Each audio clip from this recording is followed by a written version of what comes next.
ఉత్తర Korea ఒక ప్రపంచ సమస్య అని అమెరికా అధ్యక్షుడు డొనాల్డ్ ట్రంప్ అన్నారు. ఆ సమస్య త్వరలోనే పరిష్కారం అవుతుందని విశ్వాసం వ్యక్తం చేశారు. శుక్రవారం ఆయన జపాన్ ప్రధాని షింజోను కలిసి పలు విషయాలను మాట్లాడారు. ఇటలీలో G7 శిఖరాగ్ర సమావేశం జరగడానికి ముందే ఆయన షింజోను కలవడం ప్రాధాన్యం సంతరించుకుంది. ఇది చాలా పెద్ద సమస్య, ప్రపంచ సమస్య.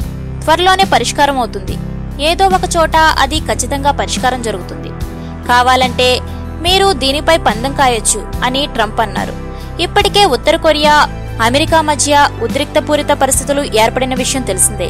అమెరికాకు చెందిన 2 యుద్ధ నౌకలు ఇప్పటికే ఉత్తర కొరియా సముద్ర జలాలకు సమీపంలో మోహరించి ఉంచారు. అయితే తాను మధ్య మార్గంగా సమస్యకు పరిష్కారం కావాలని కోరుకుంటున్నానని, చైనా అధ్యక్షుడు జీ జిన్పింగ్ మధ్యవర్తిత్వంతో అది సాధించాలని భావిస్తున్నట్లు ప్రకటించిన విషయం తెలిసిందే.